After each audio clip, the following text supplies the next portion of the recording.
Olá, eu sou André Valente, serei seu professor na área de linguagens, códigos e suas tecnologias na disciplina de língua portuguesa. Na aula de hoje falaremos sobre descrição objetiva e subjetiva. Quais são as características? Quais são as diferenças? Quais são as aplicações? Essas e outras questões. Vamos lá? O que é uma descrição? Uma descrição é a apresentação verbal das características de um ser, de um objeto, de um lugar, de um conceito, de uma ação, etc. Ela tem como finalidade criar uma imagem verbal daquilo que é descrito. Ela expressa as impressões objetivas ou subjetivas do emissor. A ordem dos termos não é rígida, pois não há progressão temporal. Vamos ver um exemplo para a gente entender melhor tudo isso. Olha só esse trecho da obra Dom Casmurro, do escritor Machado de Assis. É o mesmo prédio assobradado, 3 janelas de frente, varanda ao fundo, as mesmas alcovas e salas. Na principal destas, a pintura do teto e das paredes é mais ou menos igual, umas grinaldas de flores miúdas e grandes pássaros que as tomam nos bicos, de espaço a espaço. Nos 4 cantos do teto, as figuras das estações e ao centro das paredes, os medalhões de César, Augusto, Nero e Massinissa, com os nomes por baixo. O mais é também análogo e parecido. Tem o chacarinha, flores, legume, uma casuarina, um poço e lavadouro. Então, nesse texto, nós percebemos que o narrador está buscando fazer uma descrição da casa onde ele mora. Então, nós percebemos que ele vai listando para nós um conjunto de características. Ele fala que é um prédio assobradado, que tem 3 janelas de frente, que tem varanda ao fundo. Enfim, ele vai nos dando aí os elementos que compõem as características daquele lugar. E a partir desse texto nós podemos pensar aí alguns elementos que formam uma descrição. Então, a linguagem da descrição. O que é que nós temos? Nós temos frases nominais. O que são frases nominais? São aquelas em que o verbo não é o elemento central. Geralmente são aquelas em que o predicado é um predicado nominal, ou seja, tem um verbo de ligação, ser, estar, permanecer, parecer, continuar, ficar, tornar, etc. E um predicativo. Então vamos pegar um exemplo aqui, ó. É o mesmo prédio assobradado. Então reparem, nós temos ali um predicado nominal, é um verbo de ligação, o mesmo prédio. Então veja, a palavra mesmo aí acaba funcionando como um pronome, mas também como um adjetivo, que dá uma particularidade à palavra prédio. Então não é qualquer prédio, é o mesmo prédio. E se é o mesmo, como ele funciona como elemento de comparação, é sinal de que há uma referência de um outro prédio. Então olha quanta coisa em uma simples palavra, como ela é capaz de trazer uma imagem para nós. É o mesmo prédio, e como que é esse prédio? Qual é a característica dele? Assobradado. Não é um prédio qualquer, é um prédio assobradado. É um sobrado, uma casa de 2 andares em geral. Há também na linguagem da descrição o uso de adjuntos adnominais. Vamos ver os exemplos aqui. Olha só, 3 janelas. Então veja, nós temos o substantivo janelas e temos o numeral 3. O numeral 3, ele especifica o substantivo janelas. Não são 2 janelas, não são 5 janelas, são 3 janelas. Então, como ele especifica, nós chamamos isso de adjunto adnominal. O mesmo vai acontecer em mesmas alcovas. De novo, a palavra mesmas. Então, não são quaisquer alcovas, mas são as mesmas alcovas.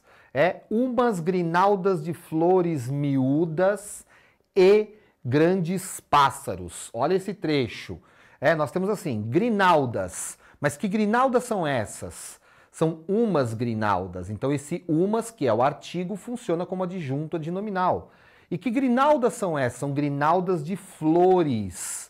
de flores miúdas. E além das grinaldas de flores miúdas, o que mais nós temos? Pássaros, não só pássaros, nós temos grandes pássaros. Então nós vemos aí que os pronomes, os artigos, os adjetivos, eles funcionam como adjuntos adnominais, trazendo alguma informação a mais sobre os substantivos aos quais eles se referem. Nós temos também os adjuntos adverbiais num texto descritivo. Olha aqui, varanda ao fundo. Então veja, em que lugar está a varanda? Ela está ao fundo. Essa expressão ao fundo é o adjunto adverbial de lugar. Nos quatro cantos do teto. Veja, está expressando de novo o lugar onde há alguma coisa. Ao centro das paredes. Novamente, o lugar. O adjunto adverbial pode expressar várias circunstâncias. Nesse caso, como ele descreve a casa e vai mostrando os elementos em cada ponto da casa, há muitos adjuntos adverbiais de lugar, mas poderia ser adjunto adverbial de tempo, de modo, enfim. Tá? Orações adjetivas. Em textos descritivos é muito comum o uso de orações adjetivas, assim como o uso de adjetivos também. Então aqui um exemplo, ó. Pássaros que as tomam nos bicos. Então, que pássaros são esses? Como que eu posso caracterizar, ou seja, descrever esses pássaros? Pelo comportamento deles. Pássaros que as tomam nos bicos. Então, os pássaros que tomam alguma coisa nos bicos, que pegam alguma coisa com o bico. Com isso, a gente descreve uma imagem desses pássaros. Esses são alguns elementos que compõem um texto descritivo. E, afinal de contas, o que pode ser descrito? Olha, muita coisa pode ser descrita. Por exemplo, nós podemos descrever características físicas de uma pessoa, de um lugar, de um imóvel, de um elemento da natureza. Nós podemos descrever a altura, o peso, o comprimento, a largura, a cor, a forma, a função daquele objeto, daquele ser, daquela coisa. Podemos descrever fenômenos físicos, como, por exemplo, descrever a velocidade, descrever a temperatura, descrever o sentido, descrever a direção. Quando dizemos vá para a esquerda, é uma ordem dada e que de alguma maneira descreve o lado para onde você deve ir. Quando dizemos que uma coisa está acima da outra, estamos descrevendo também uma posição ali numa situação.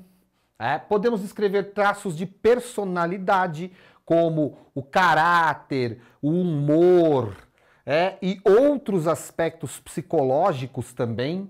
Podemos descrever aspectos sensoriais, como texturas. Então podemos dizer, é uma textura grossa, é uma textura macia, é uma textura suave.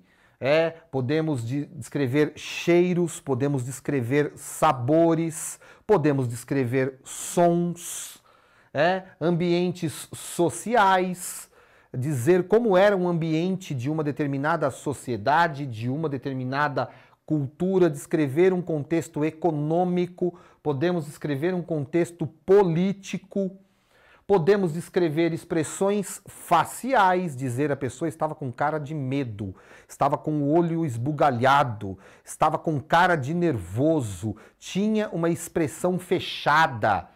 Podemos descrever expressões faciais, posturas, gestos, movimentos. Então, quase tudo, na verdade, pode ser descrito.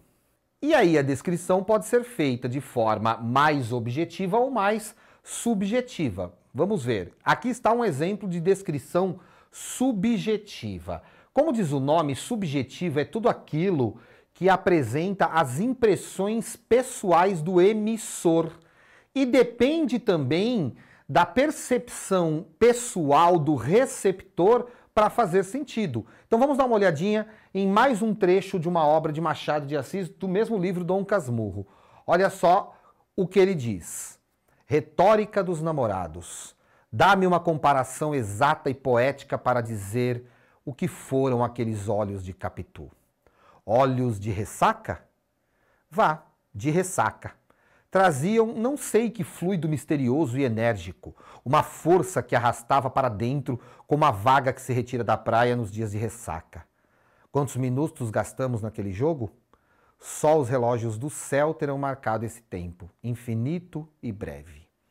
Então, essa passagem é bastante conhecida, né, do livro Dom Casmurro de Machado de Assis, em que ele descreve o olhar de Capitu. E olha como ele descreve esse olhar. Ele diz assim, são olhos de ressaca. O que ele usa aí? Ele usa uma figura de linguagem. A ressaca é aquele comportamento do mar. É um mar mais agitado, com ondas muito fortes, que geralmente avança pela costa, invade a faixa de areia, se for uma cidade invade a avenida muitas vezes. É um mar muito violento. E ele compara, de alguma maneira, por meio de uma metáfora, os olhos de Capitu a uma ressaca. Por isso, olhos de ressaca. Agora, para a gente entender o que quer dizer olhos de ressaca, cada um de nós tem uma percepção do que seria uma pessoa com esse olhar. Com um olhar que lembra um mar agitado, violento.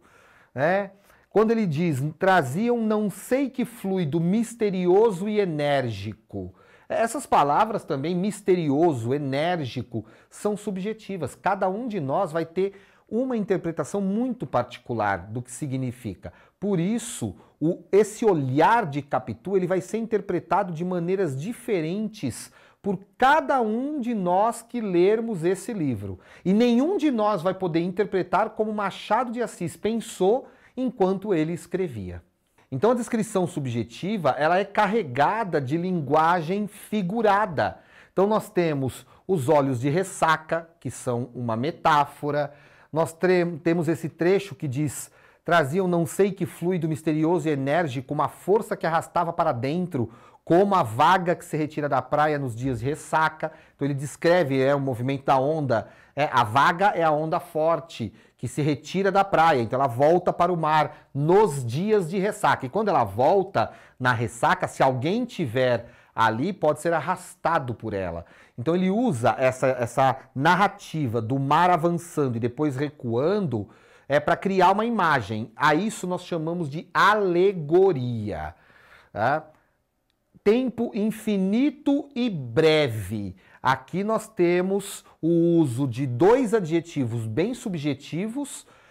Infinito é aquilo que não tem fim, mas ao mesmo tempo ele diz que é breve. Então se é breve é porque tem fim. Quando o escritor usa duas formas de expressão que se autoanulam em uma mesma frase para fazer uma afirmação, nós dizemos que isso é um paradoxo.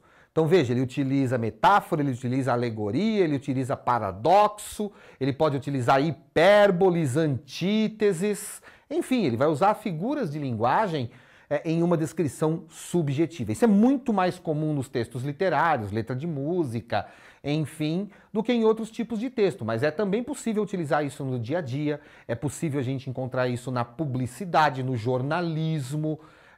Muitas vezes um advogado, ao escrever uma defesa, proferir um discurso de defesa ou de acusação contra um réu, ele vai utilizar também de metáforas, de figuras de linguagem, o discurso político usa muito também. Então ela está presente em várias situações e ela geralmente vai caracterizar a descrição subjetiva. Então, resumindo, a descrição subjetiva, ela depende da subjetividade do receptor para ser compreendida e ela pode sim atribuir juízo de valor àquilo que está sendo descrito.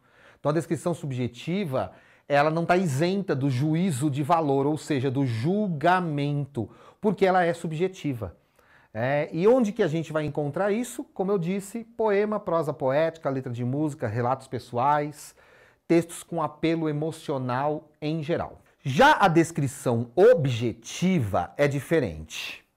Então ela descreve algo apresentando as características do objeto, e características que podem ser reconhecidas por qualquer pessoa, independente da sua cultura, do seu pensamento, das suas crenças, das suas ideias. Ou seja, ela pode ser empiricamente reconhecida. Nós podemos pensar em dimensões espaciais, por exemplo, cores, texturas, sabores, perfumes, peso. Se eu digo que algo é amarelo, não depende da interpretação das pessoas para identificar a cor amarela. Nós temos um conhecimento sobre o que é cor amarela.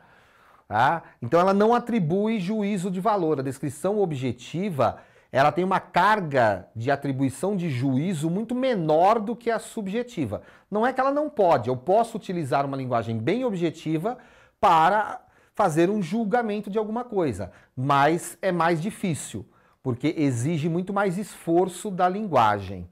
Ela direciona o olhar ou a imaginação para o objeto, nem para o emissor e nem para o receptor. Então, não são os meus sentimentos que eu estou expressando e eu não estou contando com os sentimentos de quem me ouve, de quem me lê.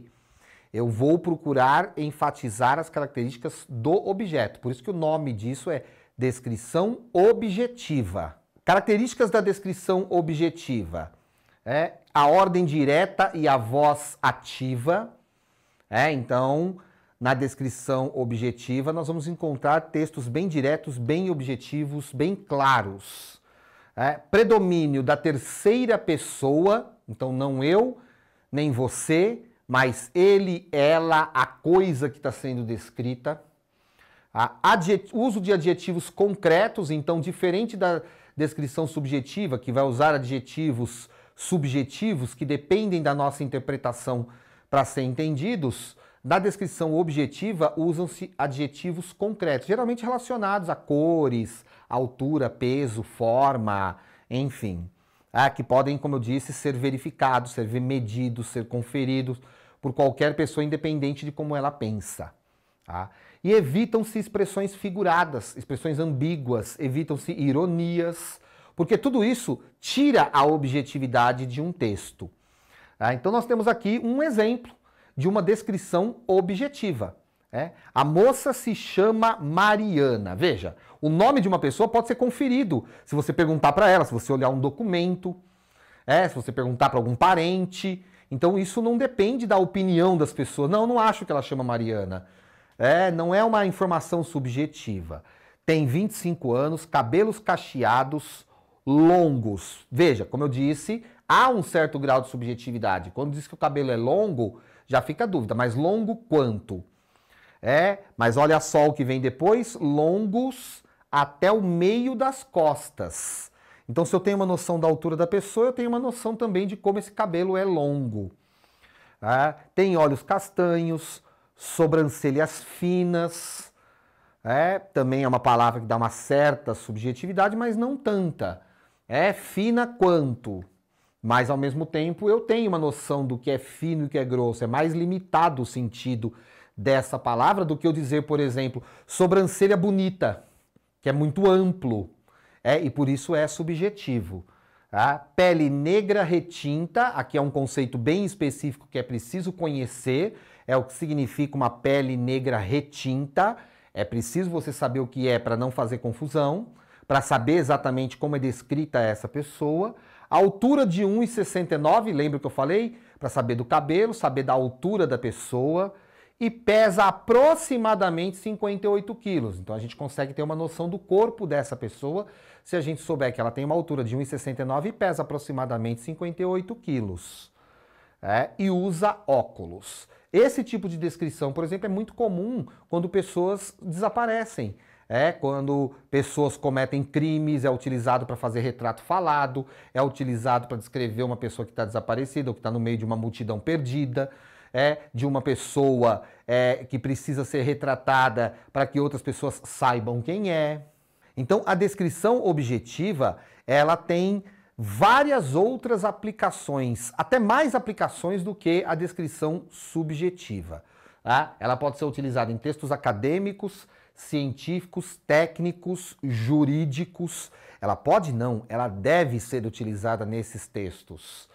Em leis, em normas, regimentos, estatutos, em manuais de instrução, em relatórios, boletins de ocorrência, laudos técnicos e periciais, anúncios de venda, descrição de vestimentos e adereços formais e oficiais, como por exemplo uniformes, certos trajes mais formais para eventos específicos. Aí entra a descrição objetiva. E chegamos ao final dessa nossa videoaula, eu espero que você tenha gostado. Dê uma olhada nos links que estão aí na plataforma para você ampliar o seu conhecimento e vamos a uma reflexão sobre o conteúdo dessa aula. O que você pensa sobre mim não vai mudar quem eu sou, mas pode mudar o meu conceito sobre você. Dr. House. Bons estudos e até a próxima aula.